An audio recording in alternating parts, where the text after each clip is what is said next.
ఆయన అన్నారో ఒకసారి చూద్దాం. ఐ థింక్ సీఎం గారి బయట రెడీగా ఉందనుకుంటాను. PCR is it okay? CM గారి బయట కాబట్టి మోడీ గారికి మీరు చేస్తున్న కుట్ర దీర్ఘకాలంలో ఈ దేశానికి చాలా పెద్ద సమస్యగా ఉత్పత్తిగా మారుతుంది. ఇది ఏమాత్రం మంచిది కాదు.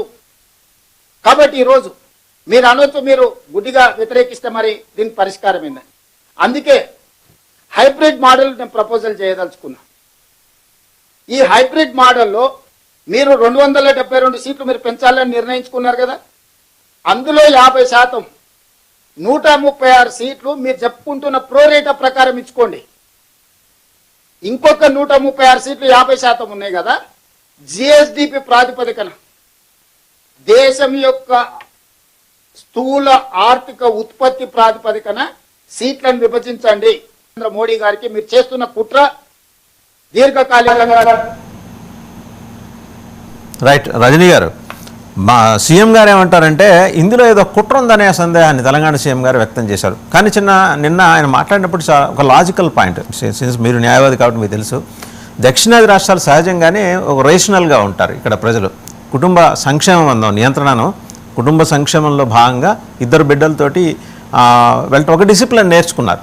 అక్కడ లేదని కాదు, కానీ ఆ అవేర్నెస్ తక్కువ, దానివల్ల అక్కడ జనాభా ఎక్కువైపోయింది. ఇప్పుడు ఉత్తరప్రదేశ్లోనే ఒక దేశానికి ఒకవేళ అదే పద్ధతిలో పోతే 300 సీట్లు అక్కడి నుంచే ఉంటాయి. ఇక అప్పుడు ఎప్పటికీ దక్షిణాది రాష్ట్రాలకి దేశంలో ప్రాతినిధ్యం ఉంటుంది. మన అదృష్టం కొద్దీ ఒక పివి నరసింహారావు గారిని చూడగలిగాం. ఏదో బై ఫార్చ్యూన్ ఎవరో చేసిన పొరపాటు కారణంగా దేవేగౌడ గారు కూడా కాసేపు కొన్నాళ్ళు అక్కడ ఉండగలిగారు ఆ కుర్చీలో. బట్ తనదైన ముద్ర వేసిన పివి నరసింహారావు గారు లాంటి నాయకులు ఈ దక్షిణాది రాష్ట్రాల్లో ఉన్నారండి. సీఎం గారి ఆవేదన అక్కడ చాలా స్పష్టంగా కనిపిస్తుంది. ప్రోరేటా బేసిస్ మీద ఓకే మీరు చేసుకోండి 276లో 272లో సగం ప్రోరేటా ప్రకారం చేయండి, మిగిలిన సగం జిఎస్డిపి ప్రకారం చేయండి. ఆయన అన్న మాట కరెక్టే. మేము ఈ దేశానికి అందిస్తున్న కాంట్రిబ్యూషను తోటి మీరు అక్కడ వెల్ఫేర్ యాక్టివిటీస్ చేసుకుంటూ పోతున్నారు, లేకపోతే డెవలప్మెంట్ యాక్టివిటీస్ చేసుకుంటూ పోతున్నారు. What about our contribution, it must be taken in to consideration అనేది మీరేమంటారండి? సో ఖచ్చితంగా అది ఒక వ్యాలిడ్ పాయింట్కే వస్తుందండి. ఎందుకంటే నేనేమి మహిళా రిజర్వేషన్ బిల్లును వ్యతిరేకించింది కాదు, కానీ యూపీ ప్రభుత్వం లేకపోతే అక్కడ ప్రజలు కానీ ప్రాతిపదిక కానీ అంటే ఒక పాపులేషన్ ప్రాతిపదికగా కూడా ఆలోచిస్తే ఒక 50 అటు ఒక 50 ఇటు అంటూ కూడా అతను ఒక చలోక్తిగా ఒక మెసేజ్ని ఇస్తున్నారు. అంటే ఇలా కూడా చెయ్యండి, లేకపోతే మా ఏదైతే ఉత్తరాది ప్రాంతాల్లో లేకపోతే మన లేకపోతే తెలుగు రాష్ట్రాల్లో చాలా ఇబ్బంది పడే అవకాశం ఉంటుంది ఇన్ ఫ్యూచర్ ఒక బిల్లు పాస్ అయిపోయింది అనుకోండి, దానివల్ల వచ్చేటటువంటి ఇబ్బందులను ఆ రాష్ట్ర ముఖ్యమంత్రి కాదండి, ఈ రాష్ట్ర ముఖ్యమంత్రి కూడా గొంతెత్తి మాట్లాడాలి.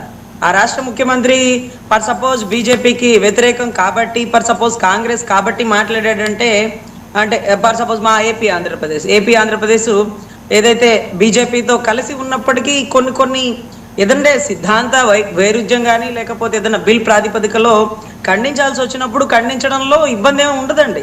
ఎందుకంటే మన ఓన్ వాయిస్ ఉండాలి. మన రాష్ట్రం గురించి సెంట్రల్లో తీసుకుంటున్నటువంటి ఒక నిర్ణయం మీద మన సైడ్ ఉండే రాష్ట్రాలు ఇబ్బంది పడుతున్నాయన్న విషయంలో చెప్పాలి. సో మహిళా రిజర్వేషన్ బిల్లుకి ఏ ప్రభుత్వం వ్యతిరేకించదు. ఎందుకంటే ఏ ప్రభుత్వంలో ఉన్నప్పటికీ మహిళలే ప్రధాన భూమిక పోషిస్తుంటారు. వాళ్ళు మహిళలను ముందు పెట్టే రాజకీయం చేస్తారు. ఇల్లాలు చదువు ఇంటికి వెలుగు అనేది ఒక ఏదైతే సిద్ధాంతం ఉందో అదే మాదిరిగా ఆ రాష్ట్రంలో మహిళల యొక్క ప్రాధాన్యత అసెంబ్లీలో ఎక్కువ ఉంటే తప్ప ఆ గొంతుకగా లేకపోతే ఆ రాష్ట్రానికి సంబంధించినటువంటి ఒక అవగాహన అనేది ప్రజలకి తెలియదండి. ఎందుకంటే వాళ్ళ మాట సుస్పష్టంగా ఉంటుంది. వాళ్ళు తెలియజేసే విధానం కానీ వాళ్ళ డెలివరీ విధానం కానీ ఎవ్రీథింగ్ ఇస్ గుడ్. సో ఇటువంటి పరిస్థితుల్లో ఎవరు వ్యతిరేకించరు, కానీ చిన్న మెలకువలు లేకపోతే ఇబ్బందులు లేకపోతే సలహా సూచనలు అది తప్పనిసరిగా ఇవ్వాలి. మనం కూటమితో ఉన్నాం కదా, మనం బీజేపీకి ఎదురుపోకూడదు అనేది ఎక్కడ ఉండదండి. తప్పుని తప్పు అనాలి, ఒప్పుని ఒప్పు అనాలి. సో ప్రజల ప్రాతిపదికగా అంటే మనకి ఎప్పుడో జనాభా తక్కువ ఉండాలనేటప్పుడు అప్పట్లో ఇందిరాగాంధీ గారి ప్రభుత్వం అనుకుంటా అండి 1975 ఎమర్జెన్సీకి ముందు అనుకుంటా, ఇలా పిల్లలు పుట్టకుండా బలవంతపు ఆపరేషన్లు చేపించి జనా ప్రాతిపదిక. తర్వాత చంద్రబాబు గారు అయితే ఇంటికి ఒకరు ఉండాలి అంటూ చాలు అంటూ ఆయన ఎలా ఉన్నారో జనాలు కూడా అలాగే ఉండాలంటూ జనాభా తగ్గించారు. ఈరోజు పాపులేషన్ లేదు, సీట్లు పెరగవు, లేదా ఈరోజు పాపులేషన్ లేదు, అవకాశాలు అడగడానికి లేదు, అక్కడ ఎంపీ సీట్లకు లేదు. ఇప్పుడు జనాభా పెంచండి అని ఆయన కూడా ముందుకు వచ్చారు. సో బేసింగ్ ఆన్ ఏదైతే పాపులేషన్ ని బట్టి కూడా గ్యాదర్ చేయండి, మా దగ్గర తక్కువ కదా, లేకపోతే మా ఆంధ్ర నుంచి, లేకపోతే మా 2 తెలుగు రాష్ట్రాల నుంచి, లేకపోతే ఇటువైపు నుంచి ఎవరు కూడా ఒక పివి నరసింహారావు గారి స్థాయికి పోలేరు, మాకు కూడా అవకాశం కల్పించండి, మీరు పాపులేషన్ బట్టి కూడా మాట్లాడాల్సి వస్తుంది, మహిళలతో ఉండే అవకాశాలతో పాటు ఇది కూడా ఆలోచించండి అనడం ఒక అద్భుతమైనటువంటి సలహా సూచననండి. అది రేవంత్ రెడ్డి గారే ఎందుకు ఇచ్చారు, చంద్రబాబు గారు ఎందుకు ఇవ్వలేకపోతున్నారు, ఎందుకు ఆలోచించలేకపోతున్నారు, ఎందుకు పొద్దుగూకులు భజన బృందం తప్పుని తప్పు అందాం, వాళ్ళు కూడా ఆలోచిస్తారు, వాళ్ళు ఒకసారి ఆలోచించడానికి మీరు చెప్పలేదు కదా బాబు గారు అనేసి అన్నారు అనుకోండి, అరే ఎందుకు చెప్పలేకపోయారు, మీరు ఇవ్వలేదు, చంద్రబాబు గారు ఇవ్వలేదని మీరు ఎందుకు అనుకుంటున్నారు? రజనీ గారు చిన్న సబ్మిషన్, ఇవ్వలేదని ఆయన ఇప్పుడు రేవంత్ రెడ్డి గారు నిన్న ఒక ఓపెన్ ఫోరంలో ఆయన మాట్లాడారు, చంద్రబాబు గారికి చెప్పుంటారు కదా, how come we arrive or jump in to a conclusion that Chandrababu గారు డిడ్ నాట్ గివ్. ఏ సార్, ముఖ్యమంత్రి గారు చెప్పుంటారు అని మీరు అనకండి. ముఖ్యమంత్రి గారు through paper statement, through media statement, through ఎవిడెంటరీగానే చెప్తారు. అలా చెప్పకపోతే అది చెప్పినట్టు కాదు. ముఖ్యమంత్రి గారు చెవులో చెప్పడానికి ఆయన ఏమన్నా ఒక సాధారణ పౌరుడు కాదు, లేకపోతే వెనకాల ఉండేటటువంటి పిఏ కాదండి. పిఏ ఒక సీఎంకి చెవులో చెప్తాడు, కానీ సీఎం మైక్లో డెలివర్ చేయాలండి, మైక్లో డెలివర్ చేయాలి. రజనీ గారు ప్రధానమంత్రి, రజనీ గారు ఒక్క నిమిషం, ప్రధానమంత్రి నిన్ననే కదా చెప్పింది, రేవంత్ రెడ్డి గారు ఏదో సందర్భం వచ్చింది మాట్లాడారు, మన ముఖ్యమంత్రి కూడా మాట్లాడతారు, కాస్త ఓపిక పట్టాలి కదా మీరు.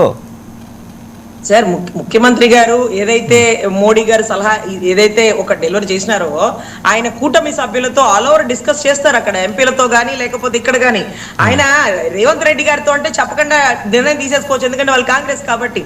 చంద్రబాబు గారు అంటే చాలా విజనరీ ఉన్న వ్యక్తి కాబట్టి, కూటమిలో ఒక సభ్యుడు కాబట్టి, ఆయనతో సరి సమానమైనటువంటి అనుభవజ్ఞుడు కాబట్టి ఈయనతో ఈ డిస్కషన్ వచ్చి ఉండాలి, ఇమీడియట్ గా ఖండించి ఉండాలి. సరే ఆయన డెలివరీ చేశాక నేను ఖండిద్దాంలే అనుకుని ఉండొచ్చేమో, కానీ అతి తొందరగా ఈయన సలహా సూచనలు రాష్ట్ర ప్రజలు చూడాలి. ఎందుకంటే ఒక విజనరీ ఉన్న వ్యక్తి ఫ్యూచర్ ఎలా ఉంటుంది, ఫ్యూచర్ లో మన రాష్ట్రాన్ని ఒకసారి మనకి